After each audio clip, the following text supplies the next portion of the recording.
All right, we'll have a look at those other two homework problems. There's a 3D printed house. So, about 10 grand. Pretty good price for a house. They print them out of concrete. I guess they could use plastic, but they don't. People feel nervous about having a plastic house. Use concrete. So, yeah, they use like a. I'm not quite sure how they, how the process works, but it's about 700 square feet. So, maybe they'll show us how they make it.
There you go.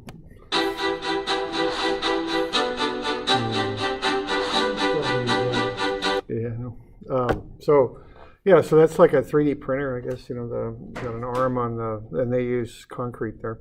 Not sure how they get the utilities through it and all that. I don't know, but it looked interesting. Okay.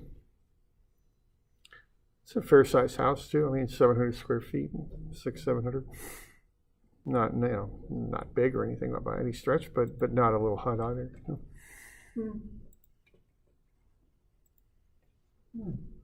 Nice old house. Yeah, right. Looked good to me.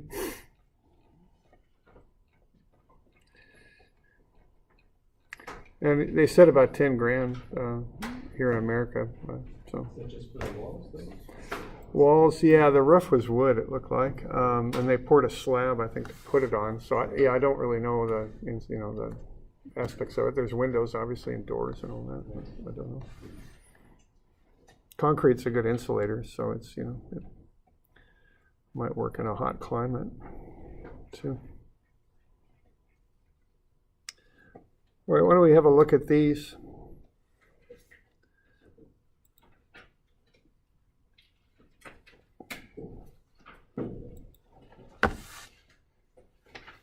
Yeah, you're seeing all this stuff of upscaling small technologies. I mean, 3D printing, well, obviously you think of that for small things, but they're doing it for houses now. The whole idea of computer-controlled machining, CNC, where they actually use computer controls to make parts. That's being applied now to civil engineering, where you could have a GPS-controlled construction equipment. No operators, just running right off the 3D plans to cut the earth and all that. So, another 20, 30 years, Lord only knows how we're going to be doing some of these things.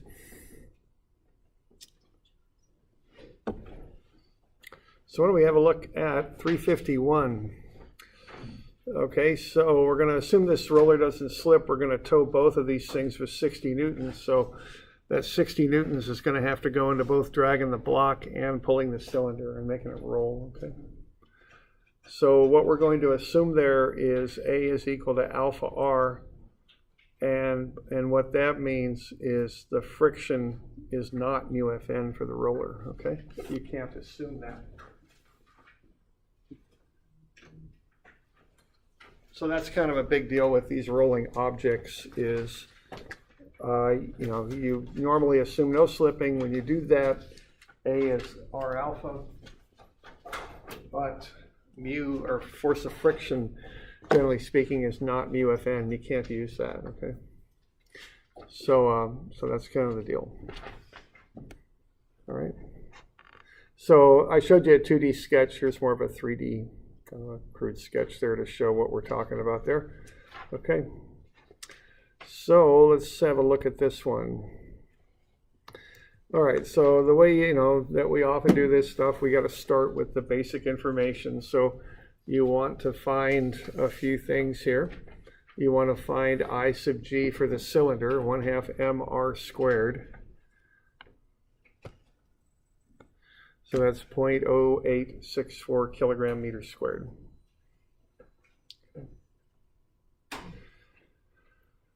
And then we've got that 10 kilogram block, so the normal force comes out to be 98.1 newtons. That's just taking the 10 kilograms and factoring it up by gravity, 9.81.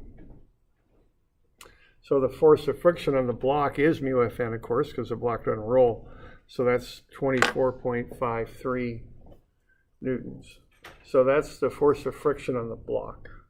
We don't know what it is on the cylinder. It's an unknown. Okay. So there's a couple of ways you can go at this. You can treat both objects together as one object, or you can break it up into two. And we've gone over this a couple of times now, this concept. If you break it up into two objects, you'll have two equations and two unknowns. In this case, it'll be three equations and three unknowns: the acceleration, the tension, and the force of friction. However, it's a little bit easier to focus on one object at a time, and you'll be able to solve for the tension. It'll be an unknown. Okay.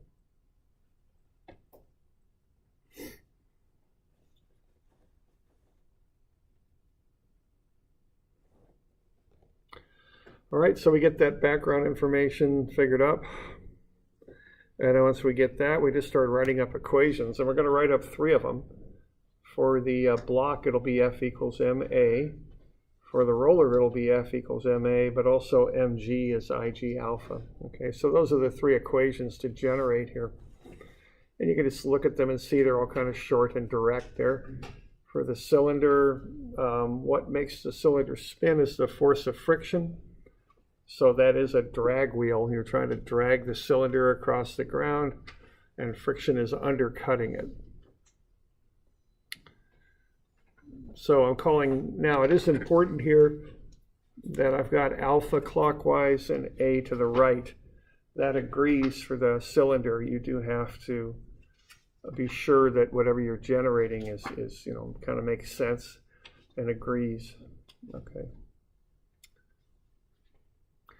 So we got mg is Ig alpha. Mg is 0.24, which is the radius of the cylinder, times the force of friction, which is an unknown. And that'll equal Ig times the unknown alpha. And then plug in A over 0.24 in for alpha, because I'm really not so directly interested in what alpha is. I want to know what A is. So I'll plug that right in. So my equation's in terms of A. So when I work through that, I'll get the force of friction for the cylinder is 1.5 A.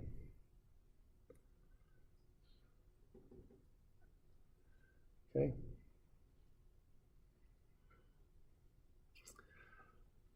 All right, and then sum of Fx is MA. Okay, so the tension, which pulls the cylinder to the right, minus the force of friction, is the mass times A. So you can solve that for the force of friction. And what you get then is T minus 3A for the force of friction. Okay.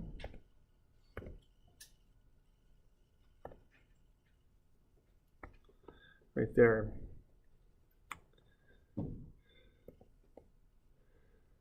And then for the block, it's just a pretty straight up F equals ma. 60 minus the friction on the block, minus the tension, which pulls the block back. and that's 10A. So you can solve for the tension on that. So what we got there are 3 equations, 3 unknowns.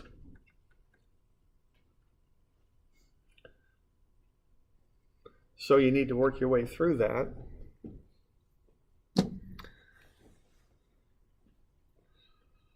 And your goal here is to find acceleration. So you want to work through it in such a way that you're kind of carrying A through the solutions that you generate. Okay.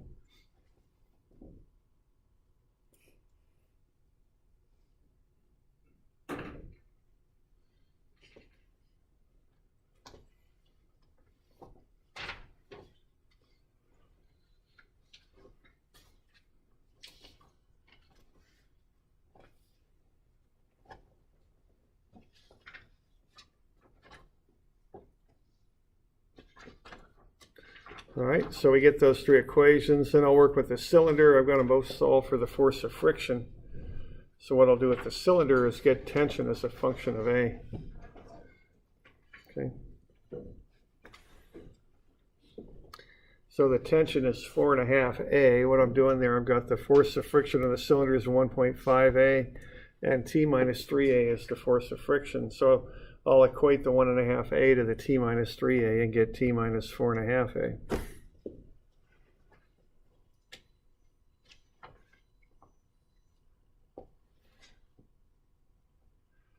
All right, and then we still for the cylinder, or excuse me, for the block, we got T is 35.5 minus 10A. So I work with the 2 cylinder equations, get that boiled down to the tension being 4.5 times A. And then for the block, it's tension equals 35.5 minus 10A. And then we just equate those together, and we can work our way on down and find the acceleration is 2.45. Okay.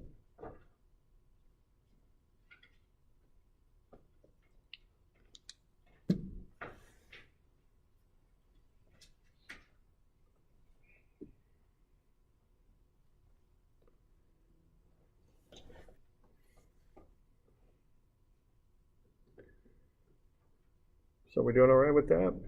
Just write up separate equations for each of the objects. That involves the tension.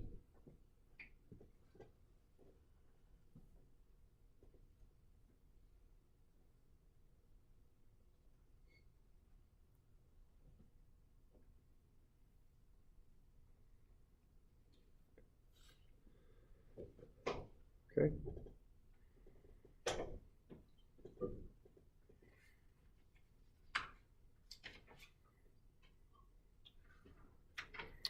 Now you could also consider both objects. You could change the equations too if you like. You know, there's other ways you could do this. You know, there's any number of ways you can go at this. Okay. So you could also handle the cylinder with just a sum of MB equals IG alpha plus MAG XY bar plus MAG YX bar. What you're doing there, you're taking the moment about B. You're doing that on purpose to eliminate the force of friction from the equation. So what that does is gets you a quicker equation to solve out the cylinder. Well, that changes things around a little bit. You know, we got clockwise still positive. So the tension is now what you're considering to make this thing roll. Okay, so it's the radius times tension is the moment about B, and that's clockwise. So you're kind of thinking of it as being kind of like having a pin joint at B. You're pulling on it, and it's just rolling clockwise on account of that. That's the idea, okay? So 0.24 T is IG alpha plus the mass times the acceleration. Now the acceleration here is going to the right.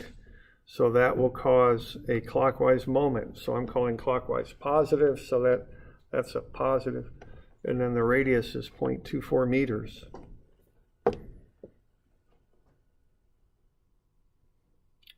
And then I just went ahead and plugged in A over 0.24 in for alpha. Combine the A terms on the right, you get 0.24 T is 1.08 A.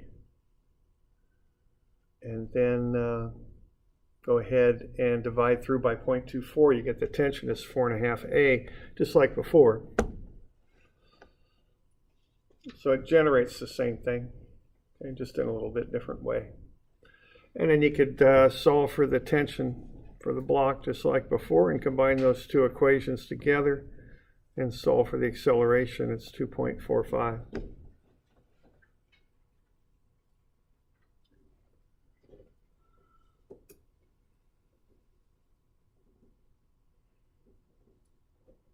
So what does the friction mean on the wheel exactly? It's not like for is it 0.30 or 0.25 for the friction? For the coefficient of friction? Yeah. As long as the wheel isn't slipping, it's 0.3. If the wheel isn't slipping, that velocity on point B for that instant is 0. So it's essentially static. Okay.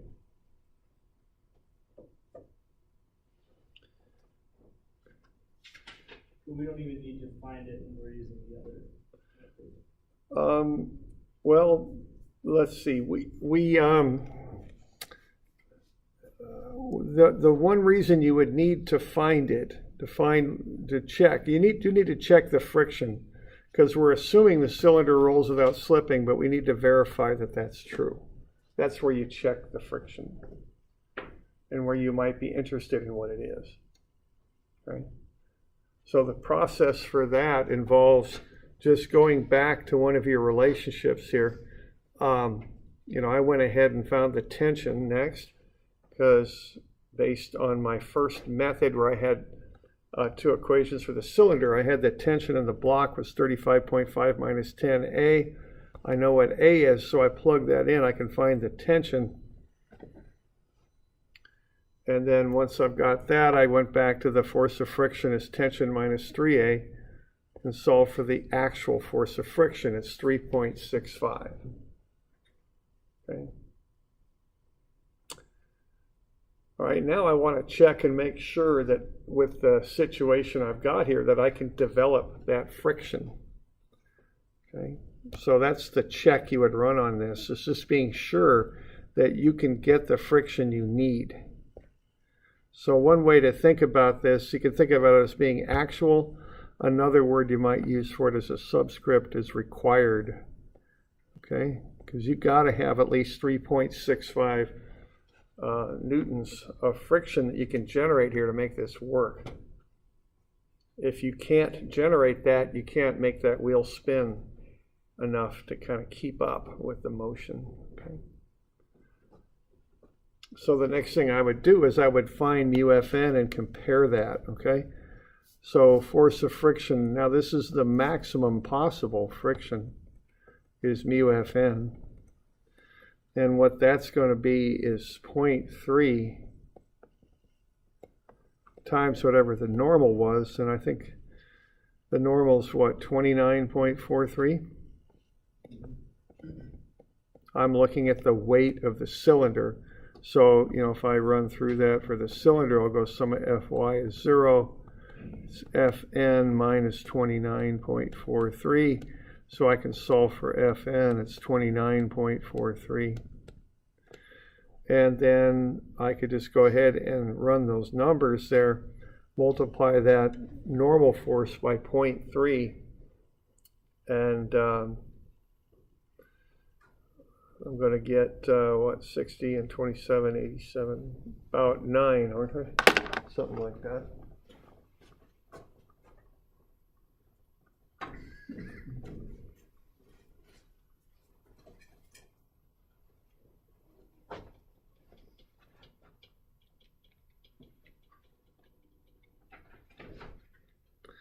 .83 newtons, okay?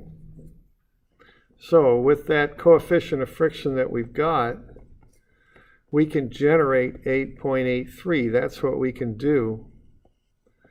Now all we need, is 3.65. So we're okay here. Okay.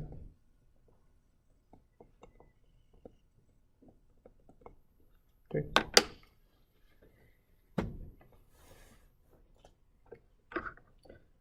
So that's how that one works. All right? So to check friction, one way to do it there is just to find what is required to make it work. In this case, it's 3.65. I just solve out the equations that I'm generating for friction. Then I look at mu Fn and I compare it. Okay.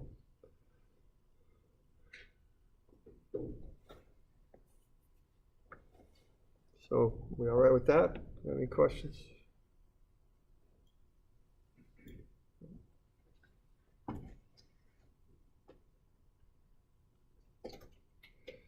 All right.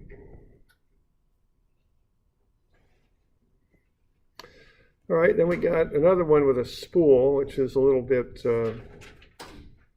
tricky. That's a spool right there. So we're going to solve out a problem involving a spool. So what this thing's doing is it's rolling down the ramp.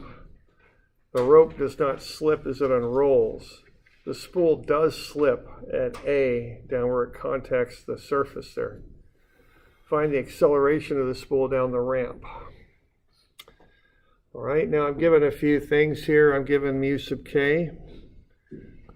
I'm given the inner radius and the outer radius. I'm given k sub g, which is called the radius of gyration.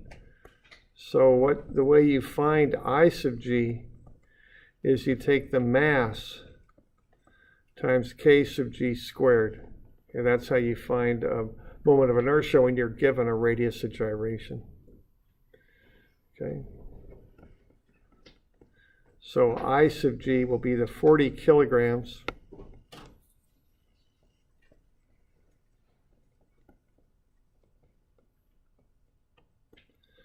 times that radius of gyration, which is 0.4 meters squared. And that'll get you I sub g. Okay.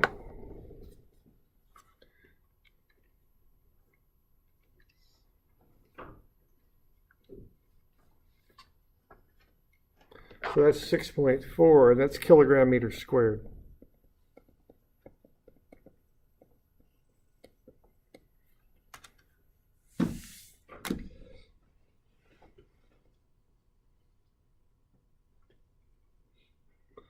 All right.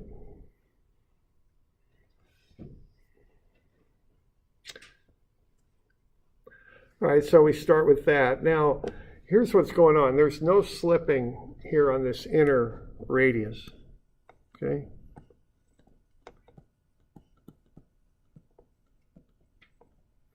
So what that ends up meaning is that V is omega R.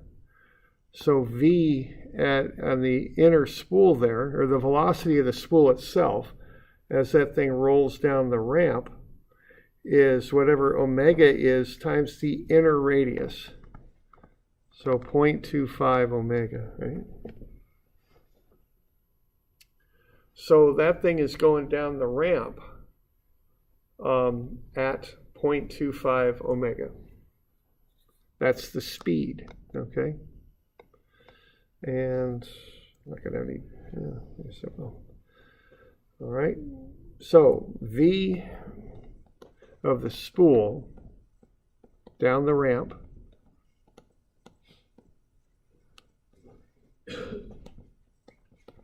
is 0.25 times whatever omega is. Now, V tangential at B is going to be what? 0.45 times whatever omega is. Okay.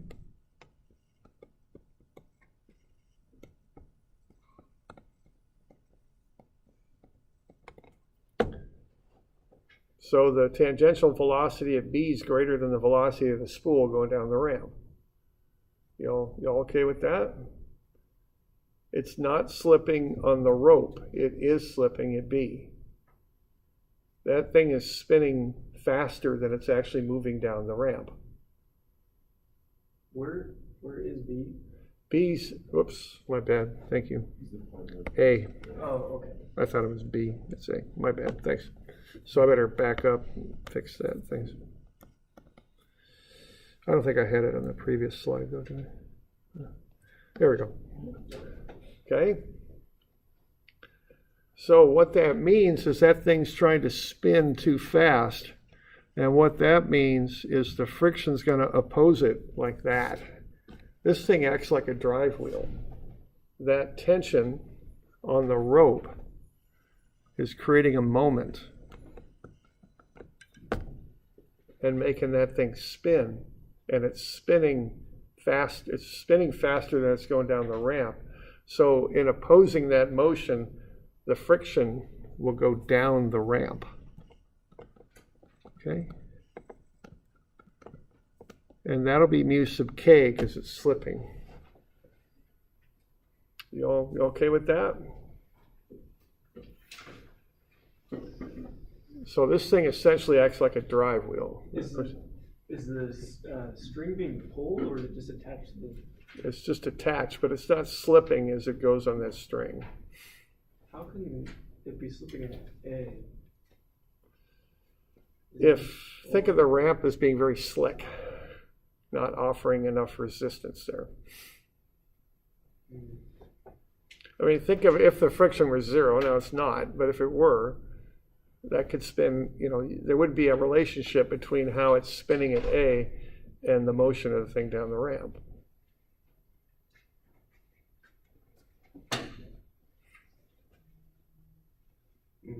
Okay. So that's what's going on this one. It's kind of odd, but that's what's happening. Spools act in kind of odd ways. Okay.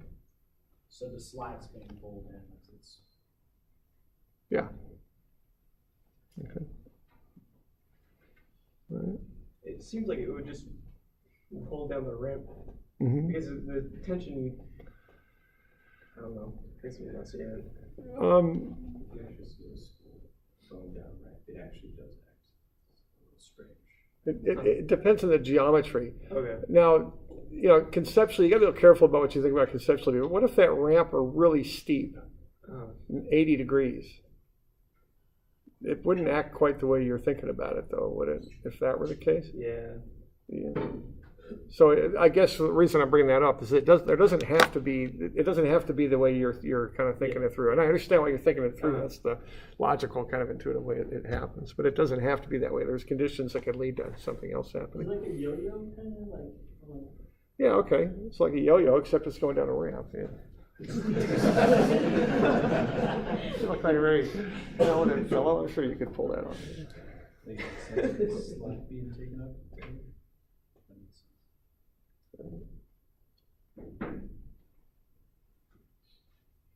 Okay. So it's a little odd, which is why I'm kind of spending a little time on this to walk that through. But the key statement that makes this odd is that right there. Okay.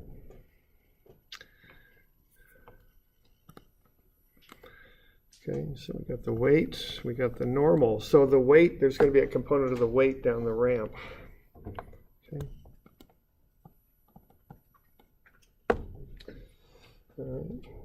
And then, of course, you have the accelerations. Now, when you put the accelerations on this thing, again, they have to agree, which probably isn't a big deal here, but just keep that idea in mind. If you don't have them kind of corresponding to one another, you could get mathematical errors in your equations. So the free body diagram is going to look something like that. Okay.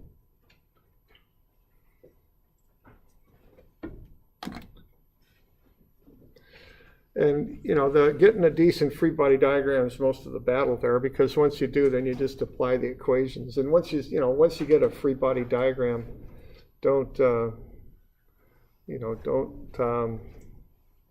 think too much about it. Just run the equations at it. Okay.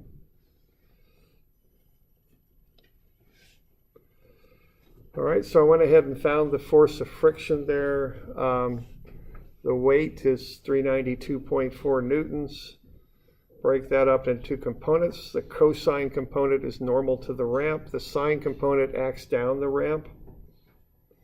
The force of friction then is mu, which notice isn't very large, 0.12, times the normal.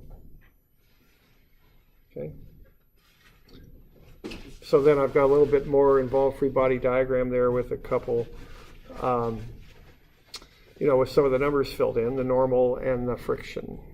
And then there's a component of force going down the ramp, the 241.6.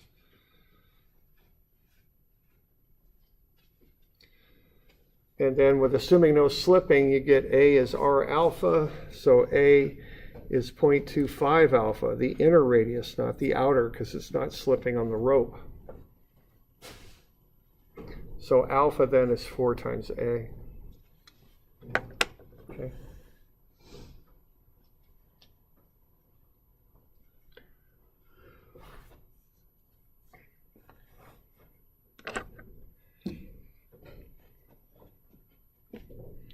All right, so there's the setup on that. And then it's just a matter of working through either two equations, F equals ma and mg equals ig alpha, or you can take a sum of ma as that inertial moments equation. You can do it either way. I think the inertial moments works a little easier because you get the tension out of the equation when you do that. Okay.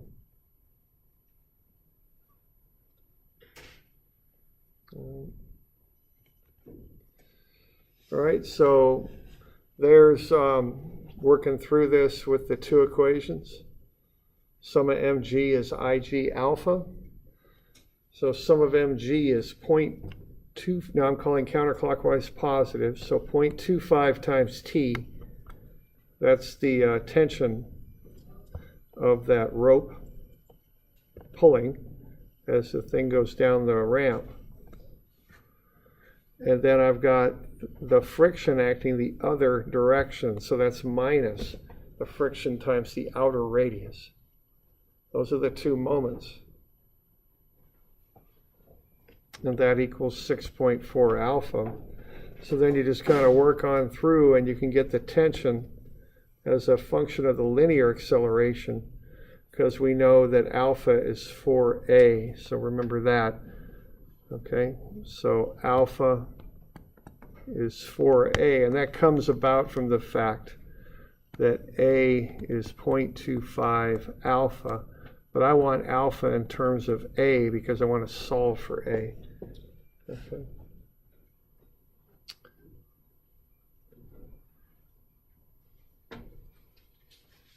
So I just plug in 4a and for alpha right there. And then work on through that, and I'll get an equation there with the tension and the acceleration. And then I can also do F equals ma. So the force down the ramp, there's two of them actually. There's the 241.6, and then there's also the friction, the 37.1, and then the tension goes up the ramp.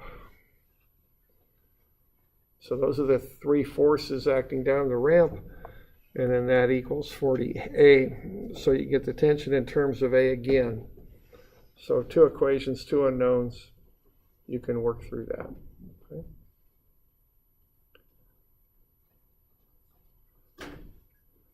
But a lot of the deal here is kind of getting that free body diagram generated. Okay.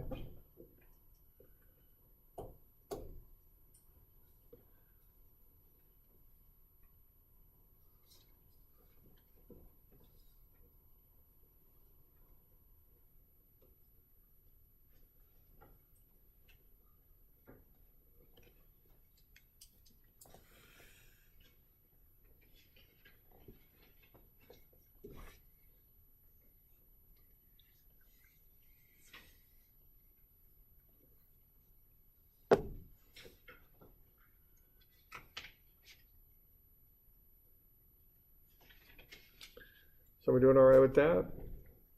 Okay. And then you can also do an inertial moments equation there, okay? And you could work through it that way as well. Now, if you do that, here's the conclusion of those two equations, two unknowns. So you get 102.4a plus 66.78 is 278.7 minus 40a. And you can solve for a, it's 1.49. Now, the other way you could solve this is you can take moments about a point and do the inertial moments equation. But the thing on this is don't do it down at the bottom of the spool, because you know everything going on down there. You know what the friction is. Your purpose in using that inertial moments equation is to eliminate something from the equation. And in this case, something is the tension. See, that's an unknown. You don't want that in there. So when you take inertial moments equation, take moments about that point right there where the rope runs into the inner spool. Okay? And then when you take those inertial moments, you'll eliminate the tension. The only unknowns will be alpha and A, which are related. Alpha is equal to 4A. So that's how I would do that, if I'm working through that. Now this says m sub a, but that's actually deceptive. That's the general form of the equation. We're actually going to take moments up there. And I'd write a b next to that, but there's just no place to put it. But I'll sneak it in there. So I'll call that m sub b. Just realize that's not a as it's defined in this problem. Okay. Now this one, you got to be a little careful here. We've got the component of the weight that acts at the center of gravity going down the ramp. That's 0.25 away from that point. That thing's coming around counterclockwise, so I'm calling that positive. But I've also got that friction to concern myself with. So that 37.1, now where that is from the point that I'm calling B that's 0.45 meters out from the center, and B is 0.25 out from the center, so the difference is 0.2. That's that little distance right in there. And that one's going to go clockwise, so that'll get a negative.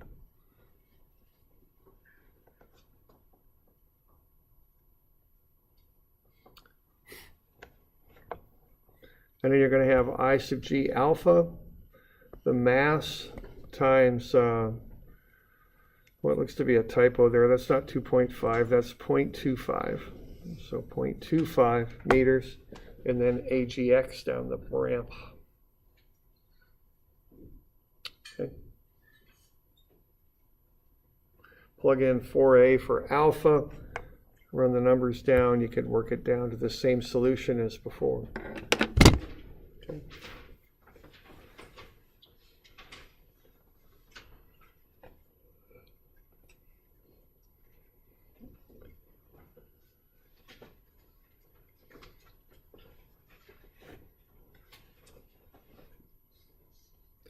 You all okay with that? Okay. So one thing I'll mention, if you're tested on this stuff, and you will be, maybe, if you got something like that, well, maybe your free body diagram wouldn't be perfect, I mean, it's still tricky. This stuff is. It's the nature of it. But one thing I want to emphasize, you got something rolling, and you want to figure out what's happening with it. There's two ways to approach it. Two equations. Sum of mg is ig alpha, and sum of f is ma. Or sum of moments about a point. The sum of ma is ig alpha plus mag x y bar plus mag y x bar. Okay, that's the two ways to do it. And frankly, I don't care whether you understand it or not. Just do that, okay? Because and we're all laughing because I know why you're laughing, but I'm quite serious. All right, don't get hung up on the fact you don't understand things sometimes. Don't. People get too hung up on that. Okay, this is how you approach stuff that rolls. Just do it. And yeah, maybe you're going to lose some points, but you're going to lose a heck of a lot of points if you throw some crazy thing out of the blue at it. That ain't going to work at all. So stick with what I'm teaching you. Do the best you can with it. And, that's the way to do this stuff. Okay. And you're going to see more of this stuff next year. You mechanicals especially, you're going to see some pretty crazy stuff, and just learn the method and apply it as best you can. That's the best way I can think to approach this stuff, Okay. So there you go. All right, so Okay, I guess we'll call it good then. So this stuff is due to, is it tomorrow? Yeah, tomorrow. Yikes, okay.